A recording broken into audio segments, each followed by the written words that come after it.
Now that they are fully fledged and have left their nests, the green-cheeked Amazons have joined their larger flocks to feed on newly available seeds, such as these seasonal carrotwood seeds.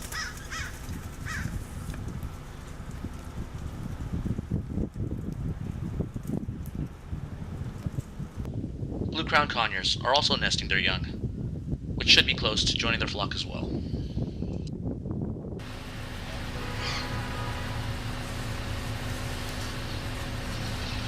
And finally, a pair of mitred parakeets experienced hardship, as their nest was sealed with wire from a landlord who did not approve them.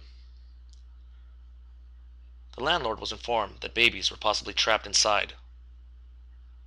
Therefore, an entry was permitted by the landlord and created by the parents themselves.